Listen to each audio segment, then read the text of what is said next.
Quem já ouviu falar da camelina? Ela é produzida em diversos países. No Brasil, ainda não é cultivada comercialmente, apesar de seu interesse econômico e ambiental. A camelina é uma planta da família das couves e mostardas. Seu nome científico é Camelina sativa.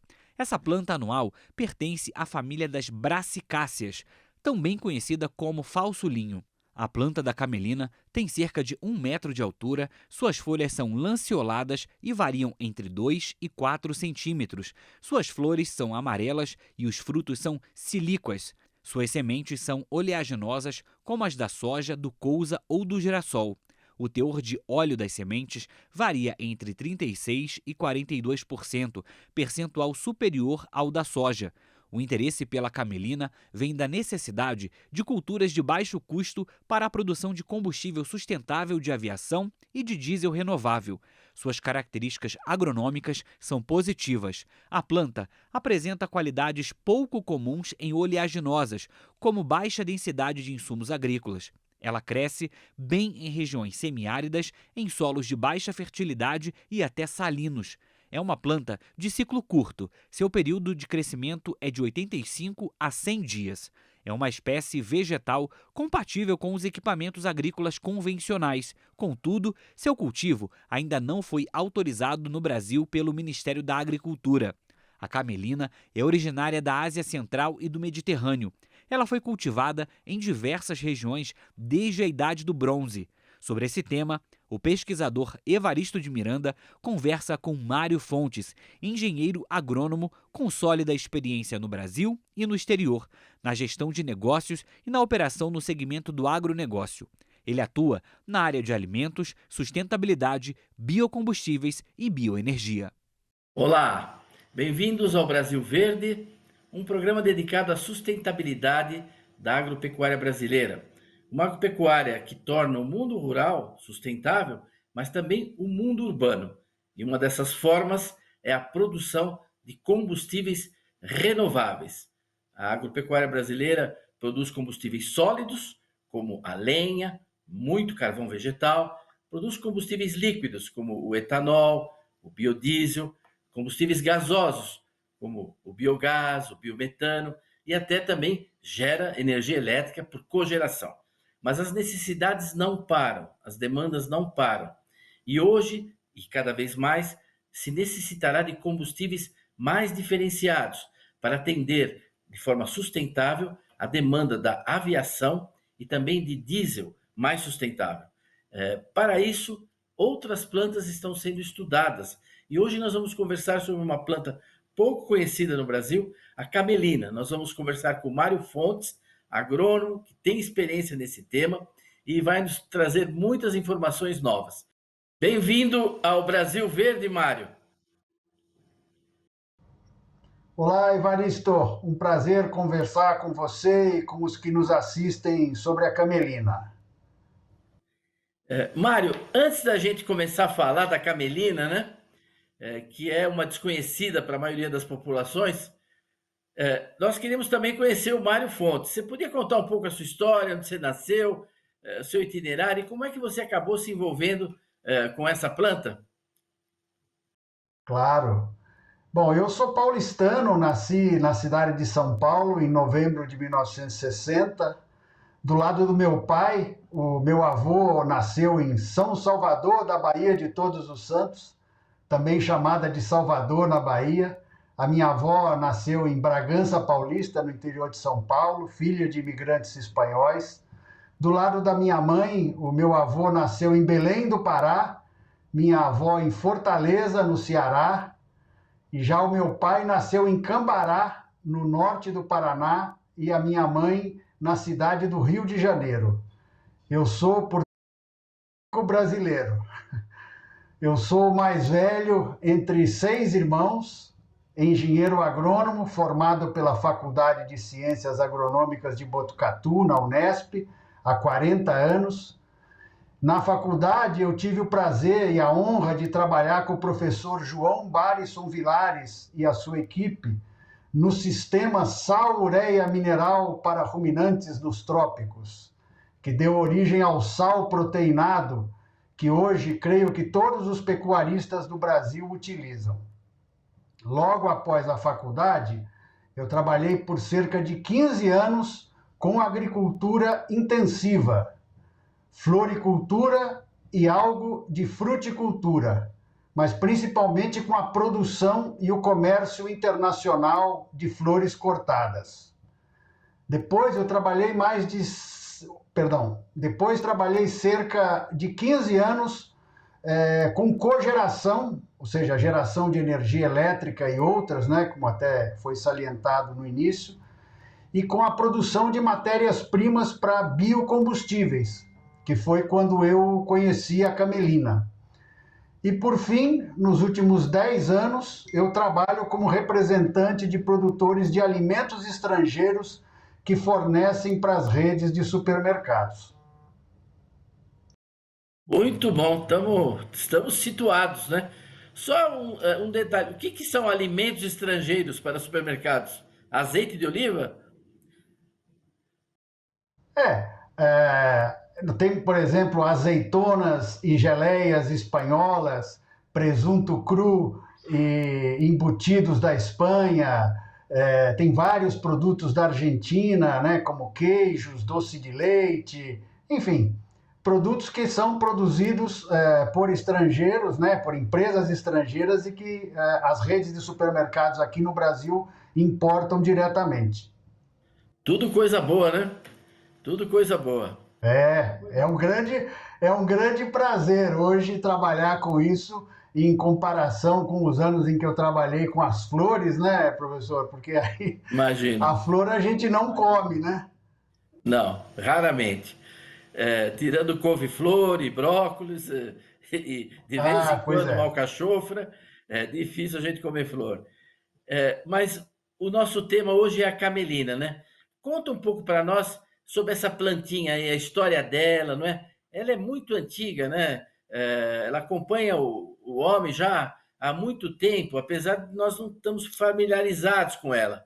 Mas para quem conhece mostardas, já viu pés de mostarda florida, couve florido, é esse jeitinho aí. Conta um pouco para nós sobre essa planta, para as pessoas entenderem um pouquinho da camelina. Depois a gente vai falar um pouco dessas propriedades que ela tem, porque não é só bioenergia, também ela tem outras coisas interessantes nos seus grãos, né? Sim, com certeza.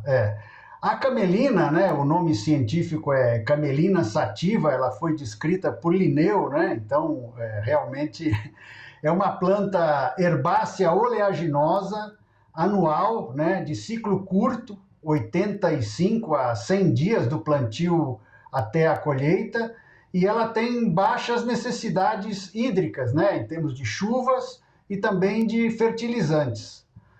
A camelina, ela é natural da Europa e da Ásia Central, como nós já falamos, né, da família das brássicas, né? Antigamente a gente chamava de crucíferas, e conhecida e cultivada desde a Idade do Bronze, né?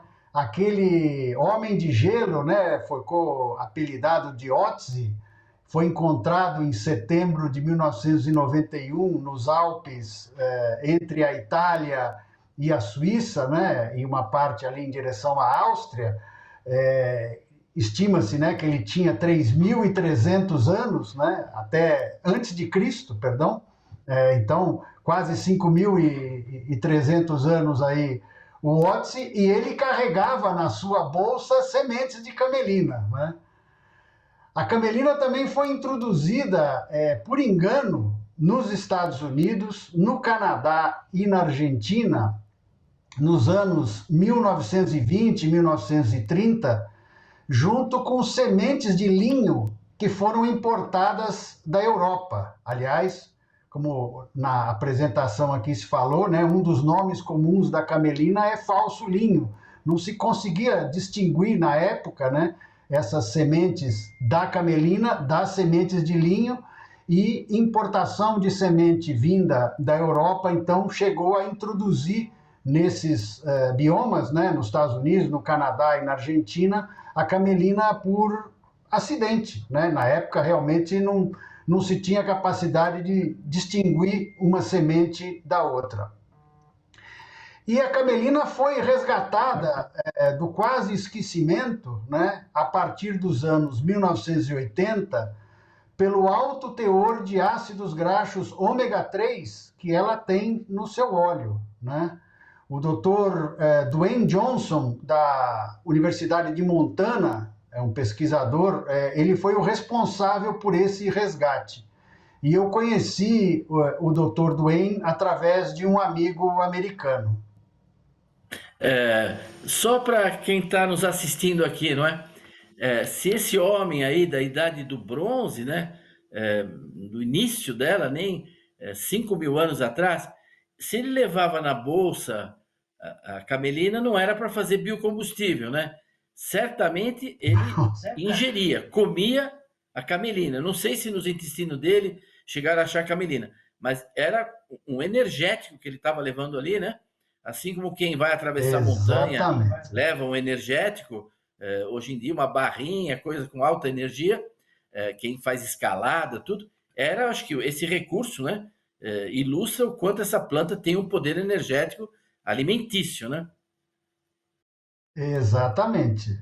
Desde então, né, a camelina passou a ser cultivada inicialmente na América do Norte, né, nos Estados Unidos e em seguida no Canadá, em áreas marginais, onde não se fazia agricultura tradicionalmente, né, nos estados de Montana, Dakotas, Wyoming, Oregon, Washington, Idaho, nos Estados Unidos, e no sul das províncias canadenses de Alberta e Saskatchewan, né? Os grãos da camelina contêm de 36% a 42% de óleo, como foi inclusive comentado no início, e de 27% a 32% de proteína. Então, realmente ela é uma solução muito interessante, não só do ponto de vista energético, mas principalmente para alimentação também, professor, né? A semeadura e a colheita, vamos dizer assim, modernas, né, da camelina, elas são realizadas com máquinas e implementos agrícolas convencionais, utilizados nas culturas da soja e do trigo, necessitando apenas uma regulagem apropriada, né? A semente é bem miudinha. E a cultura da camelina também, em princípio, ela não requer tratamentos fitossanitários durante o seu cultivo.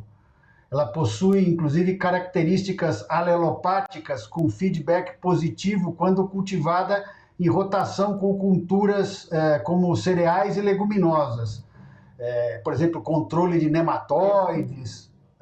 Tem algumas características bem interessantes que alguns estudos já mostraram no cultivo da camelina em rotação com cereais e leguminosas. Diga, professor. Na linguagem dos agricultores, vamos dizer assim, para quem está nos assistindo, esse alelopático é uma cultura que deixa o campo limpo, né? Ela não promove, pelo contrário, ela elimina erva daninha, competição, outros que estejam ali. Quando você colhe a camelina, fica uma área limpa para plantio. Geralmente, ela teria um lugar mesmo no Brasil, por não exigir tanta água, né? Na safrinha, provavelmente, né? Depois da grande cultura do verão, você poderia tranquilamente plantar a camelina com menos risco que o milho em muitas regiões. Tem impressão, não? Sim, nós vamos falar sobre isso.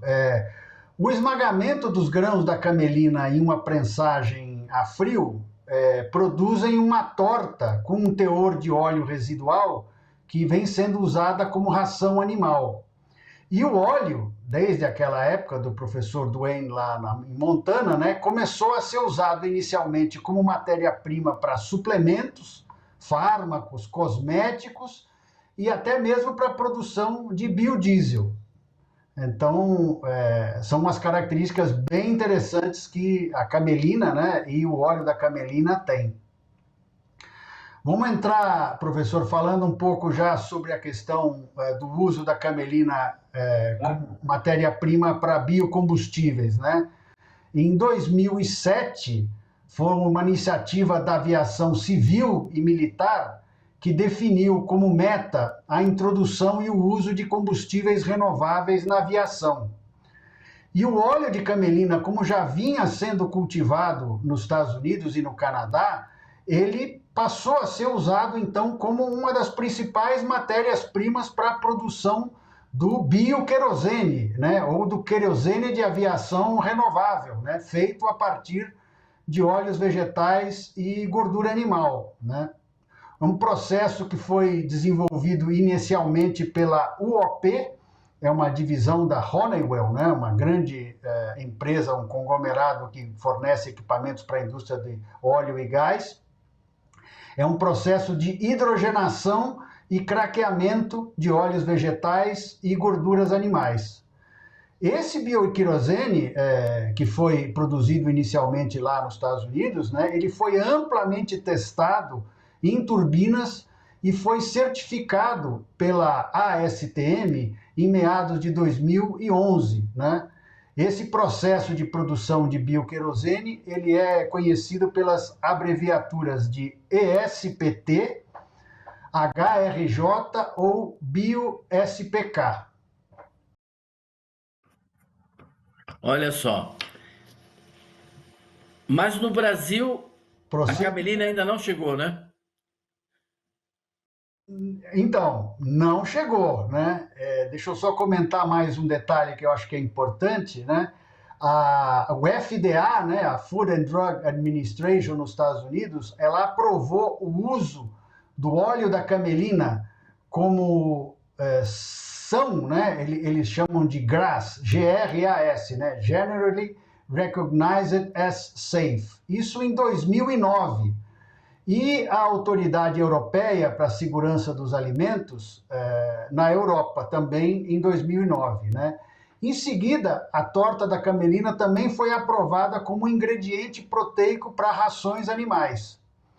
E é uma curiosidade, né? No Canadá, desde 2011, o óleo da camelina ele foi aprovado como alimento para consumo humano. Na época, professor, e eu tive muito próximo, né, dessas discussões aqui no Brasil, né, as indústrias da aviação civil, que, enfim, são poucas, né, se reunir numa mesa 10 pessoas, com 10 lugares, é capaz de ficar lugar sobrando, né, porque são a Boeing, a Embraer, a Airbus, os fabricantes de turbina, né? Então, essas indústrias da aviação civil, elas definiram um critério, que eu acho até que nós podemos discutir um pouco mais depois, de matérias-primas não alimentares, né? E a camelina, apesar do seu uso como matéria-prima para alimentos, né, ração animal e tudo mais, na época ainda era considerada uma cultura não alimentar. Por isso é que foi, e já vinha sendo produzida no Canadá e nos Estados Unidos, por isso é que foi escolhida como matéria-prima para a produção dos biocombustíveis. Claro. Olha, nós vamos fazer um pequeno intervalo, já estamos bastante adiantados no tempo do programa, e voltamos já, continuando a nossa conversa com o Mário Fontes, sobre essa nova planta, a camelina. Um minutinho e já voltamos.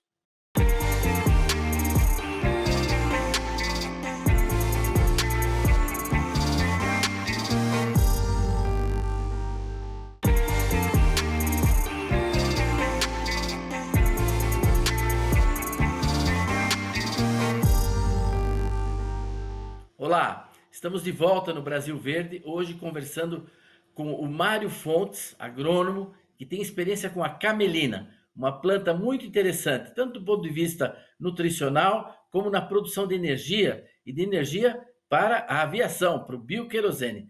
Mário, na primeira parte do programa você deu uma visão muito boa da planta, das suas características, da história do resgate dessa planta tão antiga, não é?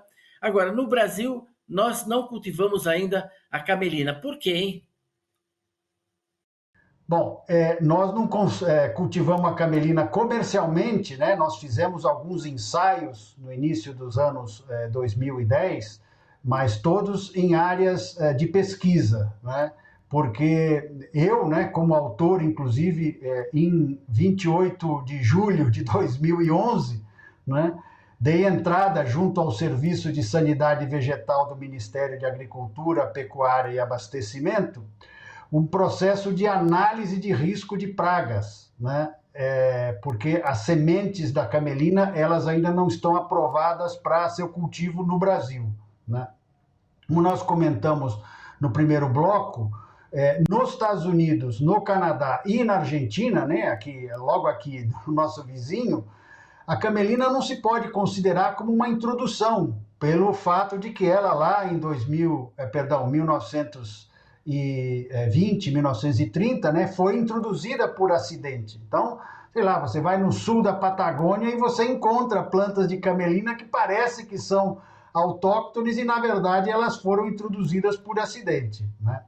Então, nós fizemos aqui no Brasil uma série de ensaios que mostraram que a camelina se adapta nos estados de Mato Grosso do Sul, Paraná e São Paulo, como uma segunda cultura após a colheita da soja e a data limite de semeadura do milho de safrinha, né? Como o ciclo da camelina é mais curto, não deu para plantar, passou a janela de plantio do milho de safrinha, mas é possível perfeitamente plantar e cultivar a camelina, né?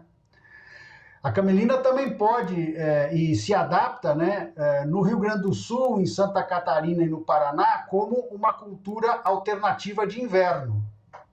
Ela tem uma grande resistência às geadas, né? Nós até, em alguns experimentos no Sul, comentávamos que era uma canola mais resistente às geadas, né, ao frio, e com um ciclo mais curto. E os agricultores todos se interessaram muito por ela, pela possibilidade de vir a cultivar, né, essa outra alternativa, né? Enfim, e a gente ainda poderia experimentar, né, professor, que isso não deu tempo de fazer, né? Maranhão, Piauí, Tocantins, Bahia, Claro. Goiás, Minas, né? Alternativa para rotação de cultura, né? E ainda poderíamos testar, isso não foi feito, no nosso semiárido, né? Pelas características da camelina, ela poderia se adaptar bem nesses biomas. Quer dizer que, mesmo que uma empresa, uma fazenda, uma cooperativa quisesse experimentar, plantar uma área um pouco mais significativa, hoje ela não poderia, porque não há semente disponível no mercado, e isso está lá no Ministério da Agricultura, desde, você disse, 28 de 7 de 2012, é isso? 2011, professor, já está fazendo mais que aniversário. Pois é, são 15 anos um grande entrave isso. Mas Perdão. Que coisa, né? Difícil de explicar isso, né? Porque não se trata de nada do outro mundo, é uma cultura comercializada. Imagino que tem muitas empresas que produzem as sementes no mundo, no Canadá, nos Estados Unidos, né?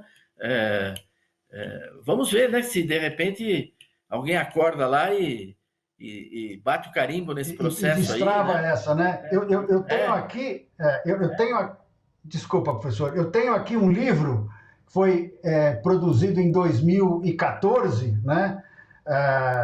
Exatamente porque, olha só, Boeing, Embraer, a FAPESP, a Unicamp, né? Todo mundo muito interessado em culturas alternativas para a produção de biocombustíveis, né? E um assunto que nós conversamos antes, né? Todo mundo quer um monte, né?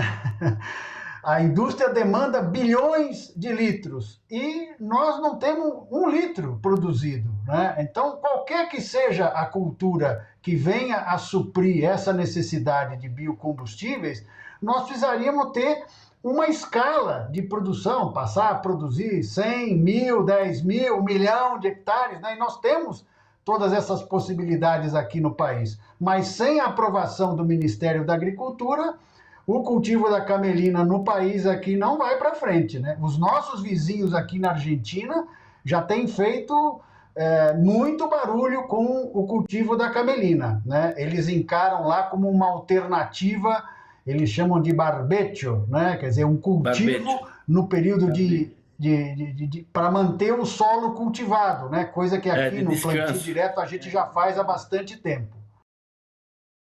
Pois é, eu acho que esse é um dos pontos chaves dessa entrevista, né? Não tem Aguardar, dúvida. entender onde é que está esse processo, porque você também podia ter uma resposta Tem não, que né? estar sentado em cima. Isso deveria andar, né? Deve ter alguma razão. Existem mais mistérios entre o céu e a terra que a nossa filosofia pode imaginar, né? Você vê nesse momento que nós temos uma falta, o preço da ureia subindo no mundo inteiro desde dezembro por uma série de razões, e nós temos aqui várias unidades da Petrobras que já produziram ureia e elas estão todas hibernando, o termo que a Petrobras usa. E a nossa produção atual é zero, quando a gente poderia estar produzindo pelo menos aí quase 1 milhão de toneladas, né? Então há mistérios no Brasil que são difíceis às vezes de entender. Nós estamos caminhando aqui para o final do programa, o tempo voa, viu? E eu queria até te passar a palavra para você falar um pouquinho suas considerações finais, olhando um pouco para o futuro da Cabelina e que mensagem você quer nos deixar, já agradecendo a sua participação no programa. Eu que agradeço, Evaristo, pela oportunidade. Realmente, se não destravar a questão do processo de análise de risco de pragas no Ministério da Agricultura, o cultivo da camelina no Brasil segue sendo proibido, o que é um absurdo, né? Essa cultura realmente é bastante conhecida. E nesse ciclo que eu descrevi, né, quer dizer, no final do plantio da soja, venceu a janela de semeadura do milho de safrinha. Nós temos milhões de hectares no Brasil que poderiam estar sendo cultivados com uma cultura que pode oferecer renda para o agricultor, né? Porque as alternativas que a gente tem hoje, né? Milheto, enfim, braquiária, Gergelim. todas elas são um custo para a agricultura, né? E a camelina poderia ser, inclusive, bastante interessante para ocupar essas áreas, né? Então fica aqui essa minha mensagem, até meu apelo, né, para que o pessoal no Ministério da Agricultura destrave de uma vez esse projeto. Eu sou o autor na época, como agrônomo, né? Eu que assinei a solicitação. Podíamos destravar, até porque isso não me dá depois nenhuma exclusividade, né? Seria um benefício para o país. É isso aí, professor. Olha, Mário, muito obrigado de você ter aceitado esse convite de participar aqui do Brasil Verde, pelas informações que vocês nos deu e vamos esperar que alguma coisa ande, né? Pelo menos a cultura vai ficar mais conhecida e talvez reconhecida pela sua oportunidade, pertinência para o país. Queria agradecer também a todos que estiveram aqui nos acompanhando e convidá-los a estarem de novo conosco na semana que vem para mais um Brasil Verde. Até lá!